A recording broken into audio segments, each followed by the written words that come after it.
Logo fades into view. New York Association on Independent Living. Good afternoon. I am Blaise Bryant, the Communications Specialist with the New York Association on Independent Living. Thank you for joining us for today's Disability Day of Mourning, where we as a disability community come together to mourn the lives of those people with disabilities who were cut short by family members or caregivers, a practice known as filicide. Some housekeeping things before we get started. The chat is disabled for attendees. This is an accessibility accommodation, so just keep that in mind. You can use the Q&A box to ask us any questions. All the panelists will see those. So without any further ado, I'm going to turn things over to Anita Cameron, who is the Director of Minority Outreach for Not Dead Yet.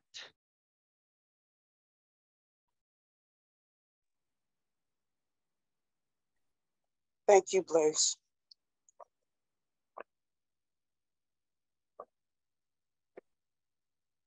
Good afternoon. My name's Anita Cameron. I am Director of Minority Outreach for Not Dead Yet. We are a Rochester, New York-based national grassroots disability organization opposed to medical discrimination, healthcare rationing, euthanasia, and assisted suicide. Welcome to our statewide Disability Day of Mourning Vigil, where we remember and honor the lives of disabled people who were murdered by their families and caretakers. Today's vigil is co-sponsored by the New York Association on Independent Living, the Center for Disability Rights, and Not Dead Yet.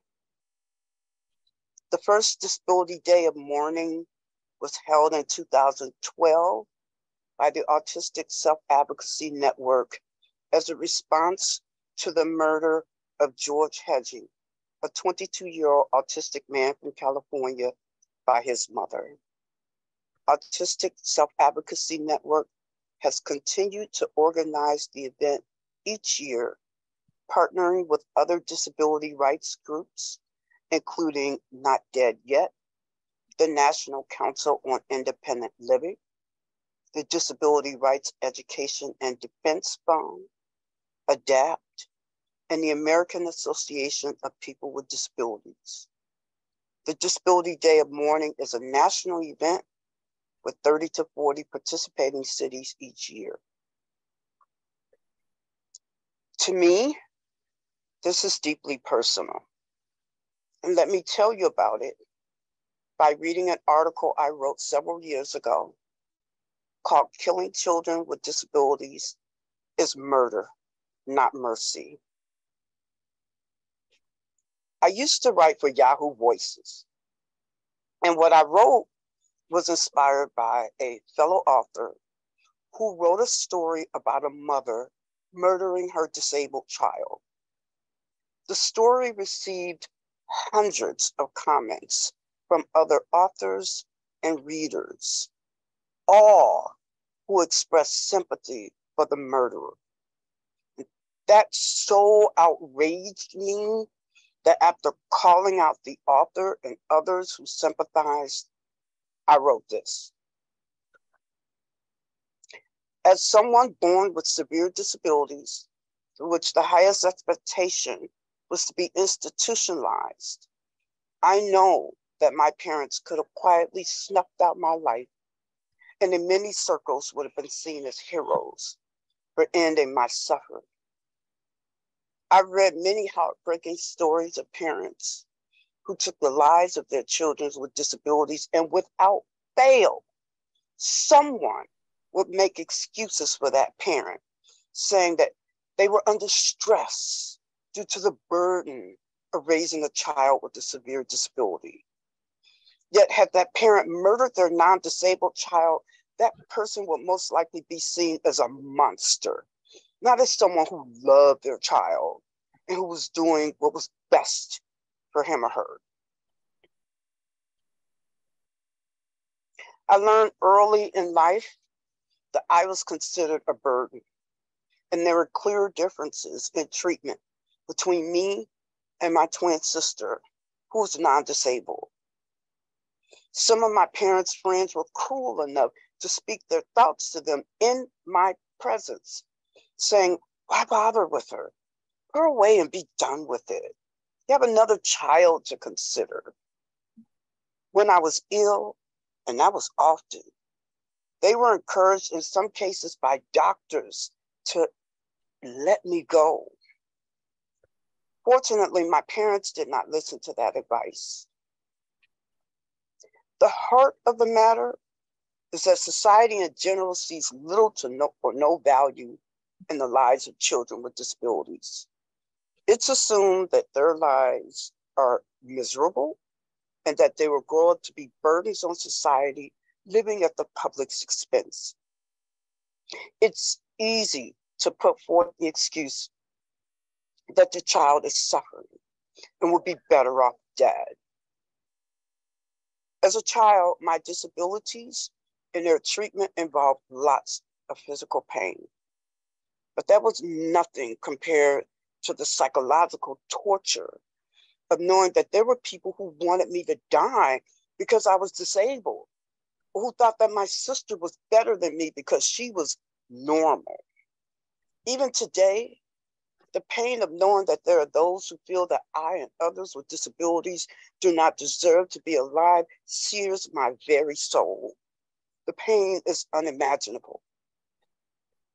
With the advent of assistive and adaptive technology, attendance and support services, support groups, parenting classes, service organizations, and independent living centers, there is no excuse for any parent to harm their disabled child.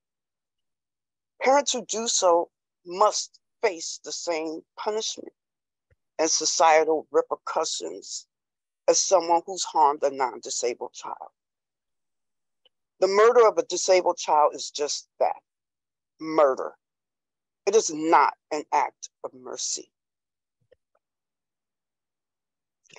I wrote this in 2011, 1 year before the first Disability Day of Mourning Vigil. The Autistic Self-Advocacy Network has compiled a list of over 1,600 reported murders of people with disabilities by relatives or caregivers during the last 40 years. That number is most likely much higher, but the media seldom reports on it. And when they do, they often sympathize with the murderers, presenting them as desperate parents overwhelmed by the burden of raising a disabled child or caring for a disabled adult. This reinforces the societal view that as disabled people, our lives have no value. It is sad and infuriating that as a community, we still must prove our worth. And so today, we remember and honor the lives of disabled people taken from us. Thank you. Now I'll turn it over to Blaze Bryant. Anita, thank you very much. Very powerful, well-said remarks, as usual. This year, the Autistic Self-Advocacy Network, or ASAN, put together a video of all the names. It's a tribute video to all the names we are about to hear read out on this year's Disability Day of Mourning list. Alex, feel free to play the video whenever you're ready.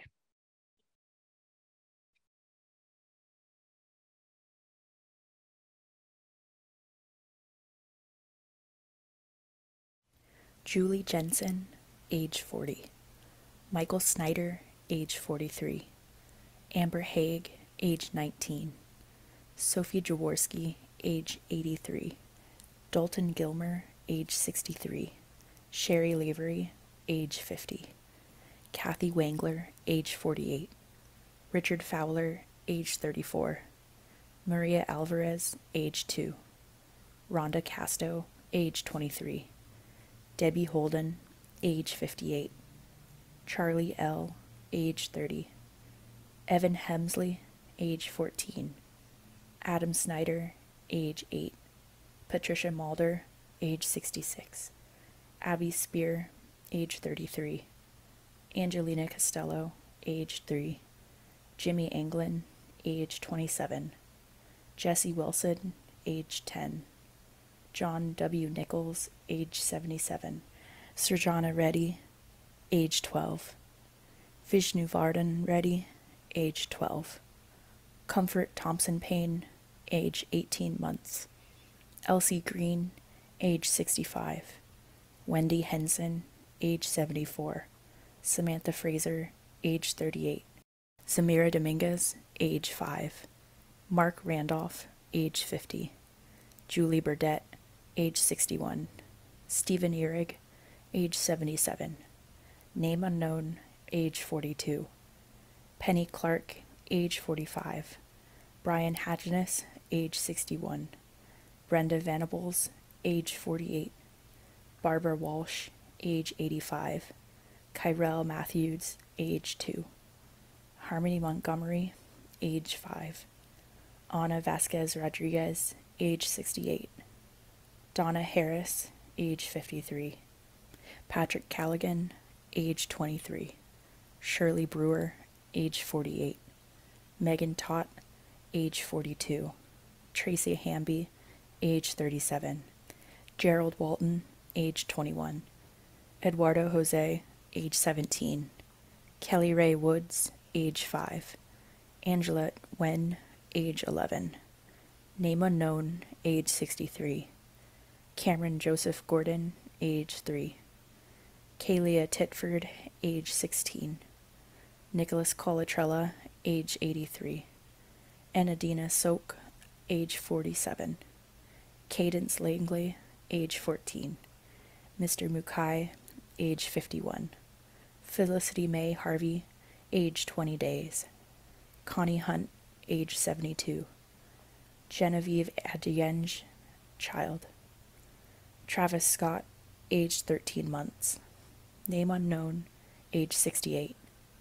Wendy Cole, age 70. Jordan Brooks, age 17. Margarita Sandoval, age 19. Winifred Grover, age 89. Shannon Zeal, age 50. Joseph Barney, age 8. Zoe Chafer, age 4. Alia Artis, age 12. Elsie Pinder, age 66. Suji Sagasawa, age 93. Kason Blackshear, age 5. Harrison Loudon, age 3. Pindai Nagurwa, age 65. Harvey Borrington, age 3. Jamie Now, age 29. Name unknown, child. James Westcott, age 30. Dawn Walker, age 52. Jacob Ardagna, age 47. Jane Stone, age 75. Catherine Jones, age 90. William Fitzhugh, age 82. Mara Flores, age 79. Rocky Linzalone, age 74.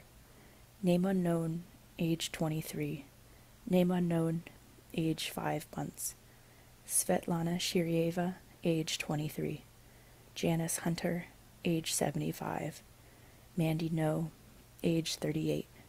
Lacey Fletcher, age 36. Aline V. Tootie Schrader, age 82. Brenda Rains, age 53. Jamie Garcia III, age 7. Jasbir Kaur, age 81. Kamalich Kaur, age 55. Tiyoko Amano, age 72. Amir Tabarzan, age 19. Melvin Weller, age 63. Briok Paquet, age 16. Jason Wilkie, age 34. Zaria Dixon, age 25. Briley Clino, age 17. Edward Kessler, age 64. Gopachand, age 14. Catherine Newhouse, age 19. Name unknown, age 5.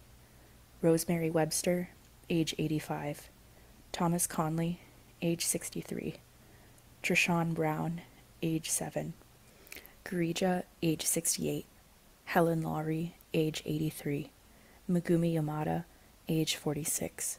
Mr. Chen, age 64.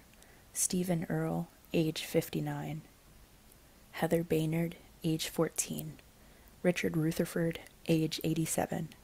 Bailey Cowell, age 18 months. M.E., age 16. Name unknown, age 2. Gertie Duncan, age 79. Harvey Baker, age 74. Kalayakol Rangini, age 55. Sharon Mook, age 82. Jamie Ward, age 50. Carla Jacobs, age 74. Eli Hart, age 6. Sarah Latimer, age 32. Braylon Hines, age 2. Name unknown, age 30s. Pankaj, age 22. Kimberly Bridges, age 75. Hina, age 42. King Dewey, age 3. John Hoover, age 44. Name unknown, age 72. Donna Mayfield, age 87. Joanne Harris, age 82. Leela Gopalan, age 55. Louis Benitez, age 38. Zeus Cox, age 3. Catherine Sokolich, age 63. Pamelia Gregory, age 67. Timothy Ferguson, age 15. Gabriella Rowe, age 16. Annette Boyle, age 83. Prakash Thakur, age 26. Gulabi Kirketa, age 23. Eleonora Bernard, age 77. Dominic Landon Paddockwood, age 4. Chanel Cocoon, age 26. Kadaris Maddox, age 13. Michael Mickey Obra Logston, age 75. Adam Cortez, age 27. Teja Sweeney, age 1. Drudy Balakrishna, age 4. Patricia Martinez, age 57. Joanna Parker, age 72.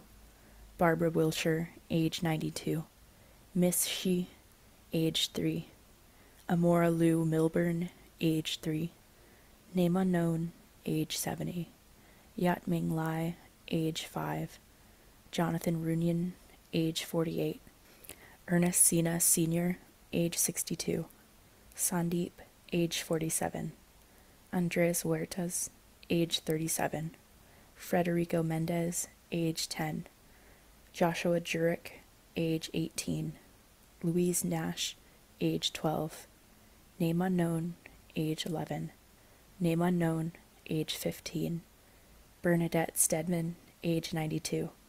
Lisa Stedman, age 60. Matthew Stedman, age 34. Hayden Garefa, age 19.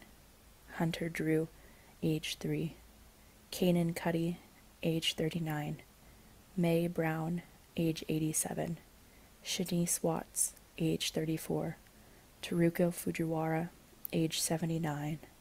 Name unknown, age 5. Patrice Johnson, age 26. Vincent Roebuck, age 72. Alice Matheny, age 93. Shivana, age 50. Milagros Martin, age 5. Edwin Colson, age 45. Name unknown, age 67. Josiah Green, age 18. Name unknown, age 14. Name unknown, age 4. Yu Hao Ching, age 47. Athena Brownfield, age 3. Arya Smith, age 3. Name unknown, age 6. Caleb Bogan, age 5. Mary Fisher, age 72. Megan Fricks, age 26. Skylar Wilson, age 4. Waleed, adult.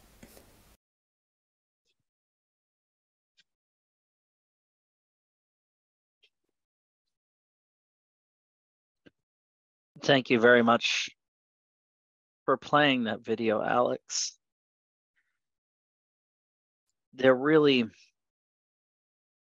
are no words that you can possibly put to what we just heard and what we just saw here in the video. The full list of names, including stories, you can find at disability-memorial.org. Again, that's disability-memorial.org. At this time, I would like to introduce Diane Coleman, who is the president and CEO of Not Dead Yet, who will share a story about how the organization and, well, how Diane became involved with the Disability Day of Mourning. Thanks, Blaze. I'm a white woman with grayish hair, glasses, and a breathing mask, wearing a peach-colored sweater, pronouns she, her. On behalf of Not Dead Yet, I want to express our deep respect and gratitude for the leadership of the Autistic Self-Advocacy Network for establishing, expanding, sustaining, and guiding this National Day of Mourning over the last decade. Their work put a spotlight on the murders of disabled people in a way that had never happened before. Let me say what I mean by that. Over the years, before Mr. Hodges' murder, Not Dead Yet encountered other such tragedies. I want to tell you about one such case from 2006 in Illinois, where NDY was based at that time. It involved a 3-year-old little girl with autism whose mother suffocated her with a garbage bag. The mother was a doctor who had been living out of state for 20 months, while Katie was cared for by her grandfather and other family who loved her. But when the mother returned home, only 10 days later, she murdered her daughter. Media coverage of Katie's murder was dominated by discussions of autism, poor support services, and an alarming parade of parents seemingly eager to tell the public they felt like killing their own kids with disabilities. In a May 18, 2006 article, the Peoria Journal-Star quoted a friend of the mother talking about having a child with autism. It's like a death because you had a child in mind and they've died. And I don't fully condone what she did, the friend says, but you have those moments. And at the last moment, she snapped. Another Peoria Journal-Star reporter quoted a well-known professional autism advocate, a doctor, saying, "This is a story that's been played over and over again. Homicide, suicide, the families just don't have the support."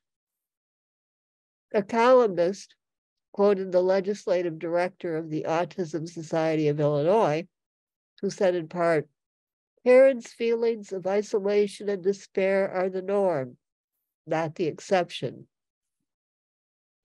Countless friends of Karen McCarran talked about her dedication as a mother, glossing over the fact that Katie had lived apart from her mother for 20 months. The Chicago Tribune published an article entitled, "Daughter's Murder Puts Focus on Toll of Autism." More space was devoted in the article to sympathetic comments about Karen McCarran and negative comments about autism itself than to descriptions of the victim or to comments from deeply grieving family members. A few months after this type of coverage, another mother in the same county attempted to murder her child with cerebral palsy. Researcher Dick Somsey has documented an increase in the murders of children by their parents in relation to well-publicized and sympathetic coverage of the murders of children with disabilities in Canada.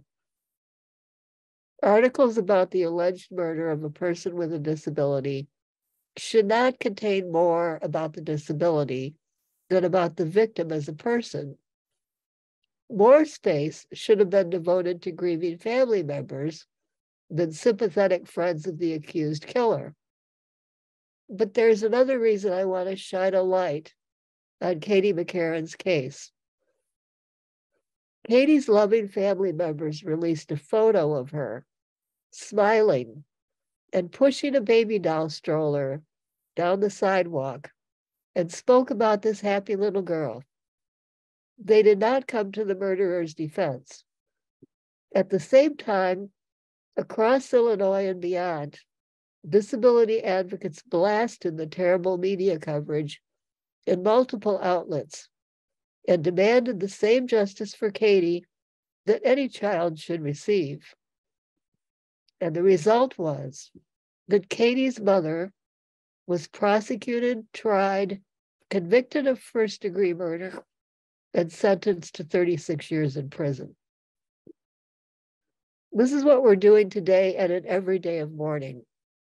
Katie McCarron's story tells us that we can make a difference. What ASAN has done in creating this National Day of Mourning, and what we all here have done today, is to send a message and help us all send a message over and over again that our lives have the same value as everyone else's, and that we won't be silent in the face of these murders of disabled people.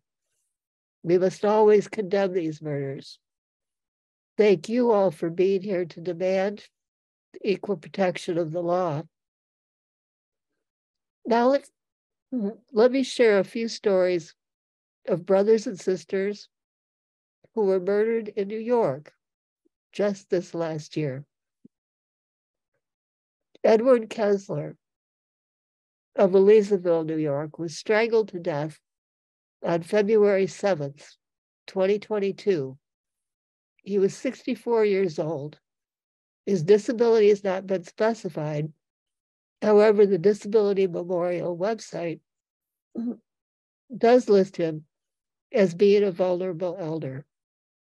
He had been living with a couple since late 2021. Housemates Cassandra Fisher and Ryan Woods have been charged with murder, along with endangering the welfare of a vulnerable elder. The couple is also accused of stealing from and mistreating Ed.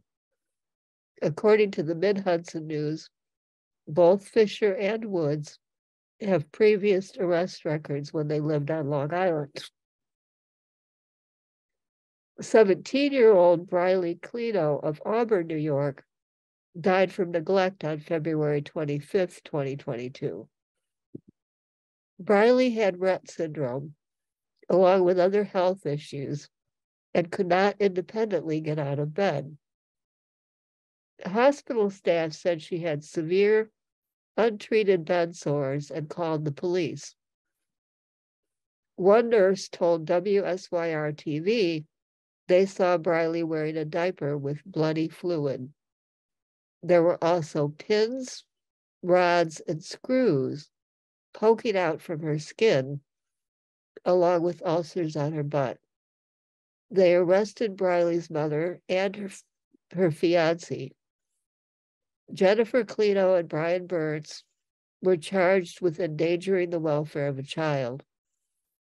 Briley leaves behind 3 younger brothers and 2 younger sisters. She loved the cartoon SpongeBob SquarePants and would watch it as much as she could.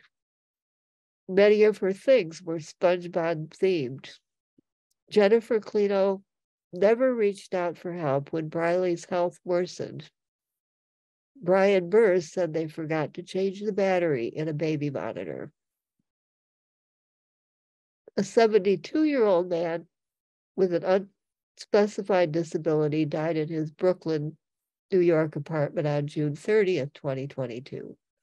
He was living with his cousin. The man was killed after the two of them got into a fist fight. The man was found dead in his bed from a head injury. A resident in the same apartment building told the Daily News the man had a disability and was very sweet. Other residents said the man and his cousin lived together for years with no signs of abuse. The cousin has been arrested on murder charges. Eleonora Bernard was beaten to death on July 23rd, 2022. She was 77 years old. As Eleonora was aging, she developed dementia. She invited a young man to live with her and be her caregiver. Andre Hooper was arrested and charged with murder. Eleonora was a fixture in her neighborhood and was always looking for someone to have a conversation with. She also had a dog named Baby Girl, a daughter, and a son. She lived in the same apartment for some 35 years, according to a neighbor who spoke to the New York Post. And now let me turn it over to Jose for some more New York stories.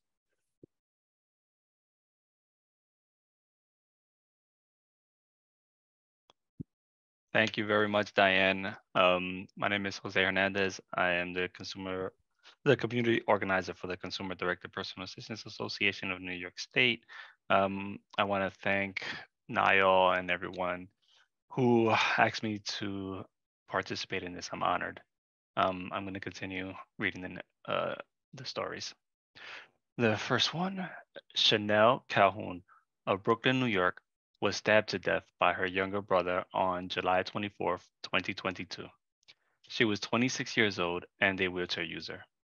Her 17-year-old brother, who is accused of stabbing Chanel, has been arrested on murder charges. According to a neighbor who spoke with the New York Daily News, the brother frequently fought with his family. The police would be there every 2 or 3 days.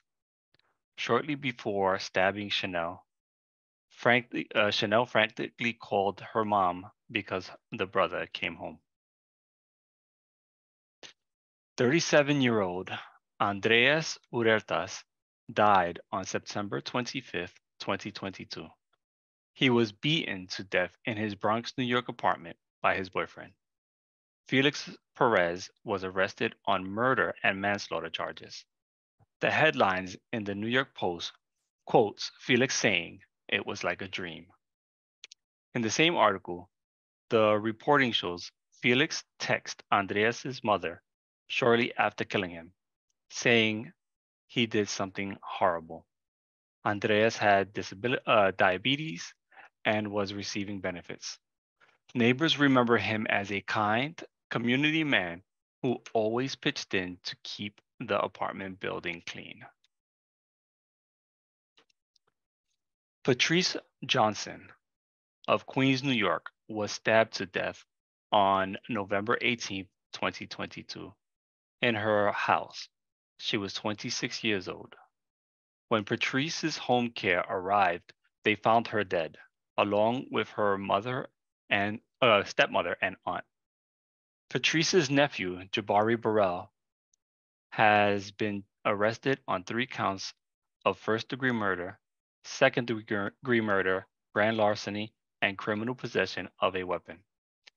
In a press release from the Queens County District Attorney's Office, Melinda Katz says, "This is a heartbreaking tragedy. The defendant is alleged to have turned on 3 family members who had opened their home to him: his grandmother, his 2 aunts, and one of whom was disabled with cerebral palsy. They were defenseless against his brutal rage. He fled, but was extradited and will now face justice. 18-year-old Josiah Green died from burns on December 4th, 2022, in Brooklyn, New York. Josiah had cerebral palsy. According to his father, Josiah accidentally fell into a bathtub full of scalding hot water. He had burns over 90% of his body. Rather than taking him to the hospital, his father treated his burns with over-the-counter medication for 2 days. As of now, his father has not been arrested because investigators are still figuring out whether Josiah's death is accidental. I would like to take this moment right now to recognize everyone with a disability whose life was cut short with a moment of silence.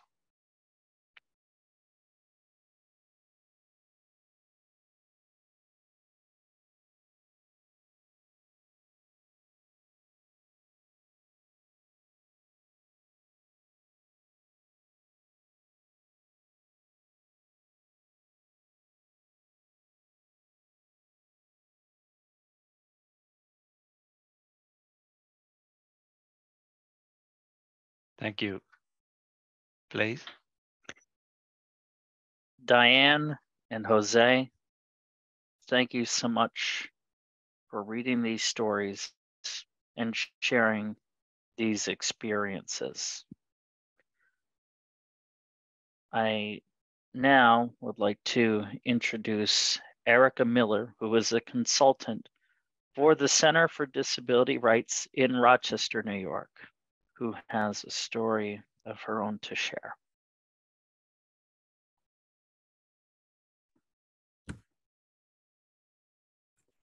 Hello. Thank you very much.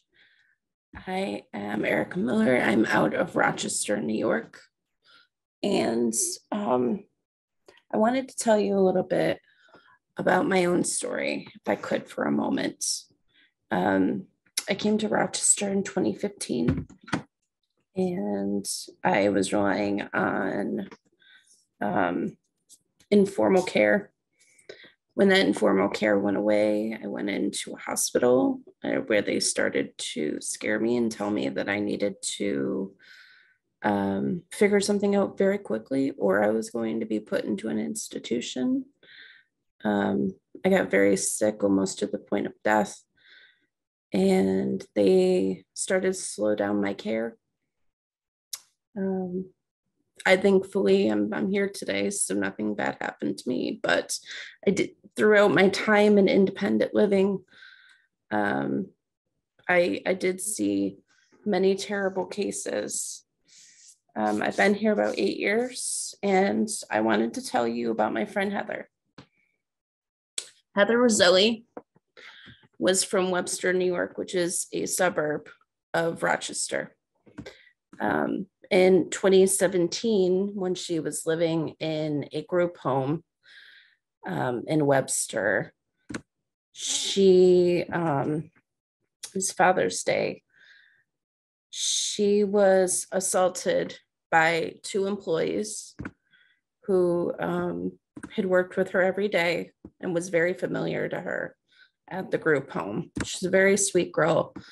She wanted to call her father on Father's Day, and the employees kept telling her, no, you can't call him now. You're going to have to wait. That agitated Heather, and both of these women restrained Heather on her stomach for several minutes and killed her. It took about a month of deliberation for these women to go to jail. But what happened was Heather died of cardiac arrest. She had a lot of internal bleeding, cracked ribs. It was horrific. We will never get Heather back, but the people who killed her spent only a few years in jail. And I believe one of them may be out right now at this point. This is not an isolated incident in Rochester. We have had other cases of similar events. What happened to Heather should never happen to anyone else. That is why it's so important and why I'm so privileged to be a part of this event. We continue to talk about the victims and what happened to them. Perhaps we may stop some events in the future. Another that I wanted to share with you was my own grandmother. My grandmother was Linda Miller. She lived in Ilion, New York, which is smack in the middle of the state. She would have turned 89. My grandmother went into rehab because she had injured herself. They said that she would only be there shortly. And that turned into months. They kept delaying her from leaving, and then COVID hit. And my grandmother got sick from an employee who came to work with COVID. The doctor said that she wasn't strong enough to be able to leave. And rather than allowing her to die on her own, they initiated her passing. And she passed away in the facility without her family. Is that along the lines of murder? That's up to you.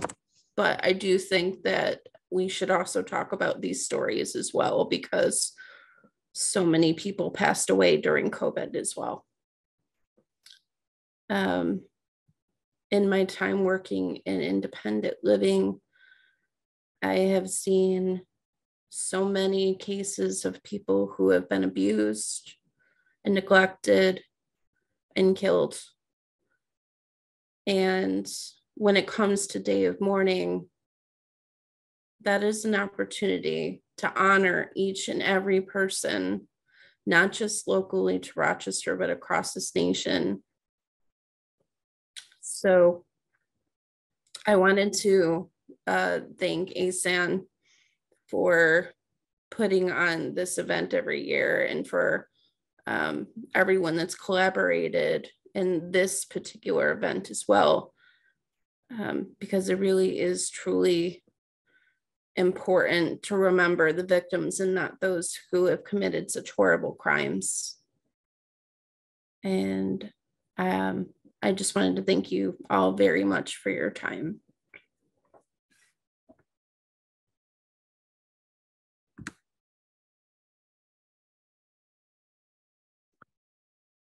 Erica, thank you so much for taking the time to share these stories.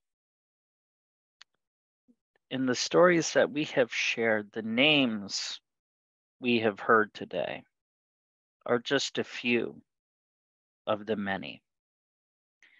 We must remember over 15,000 people died in nursing homes because of preventable policies. The time is now to ensure the basic human rights of people with disabilities are met, where they are able to live in the most integrated setting, where they have the long-term services and supports to not only succeed and survive, but to thrive. At this time, I would like to introduce Alex Thompson, the Director of Advocacy for the New York Association on Independent Living, to share how you can get involved in the fight for disability rights.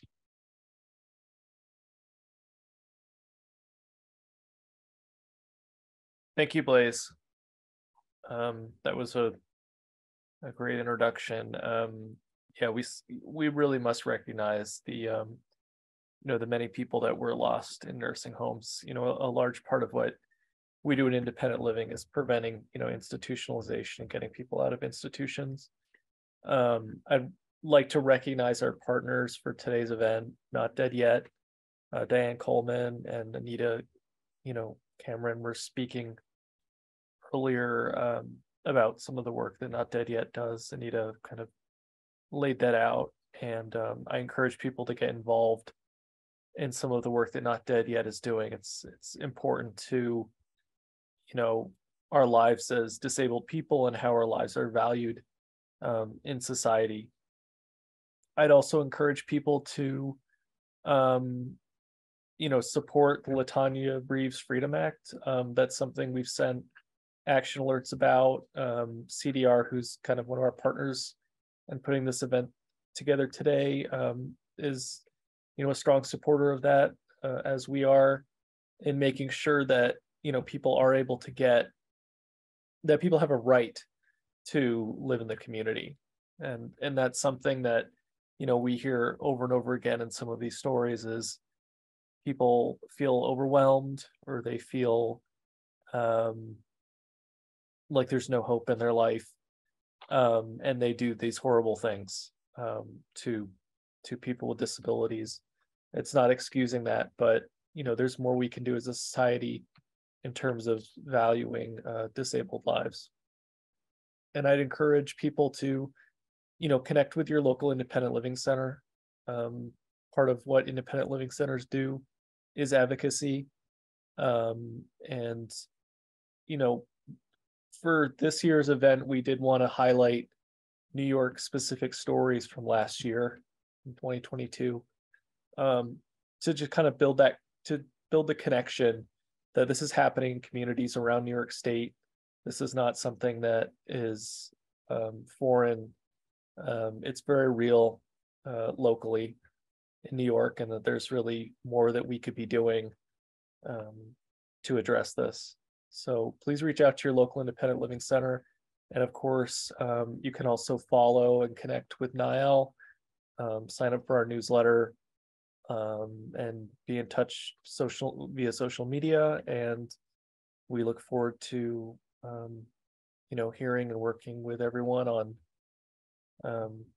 trying to change some of what's been going on. And hopefully this coming year, there will be less names in New York, and we can make some of these changes. Thank you everyone again for joining us today. Thank you for everyone who helped put this together. Thank you, Jose from C. Danny's, Blaze Bryant at Niall, who kind of took the lead on putting a lot of this together. Erica Jones as well from CDR. And thank you all for joining us. And I'd also just encourage, I guess, a last minute thing.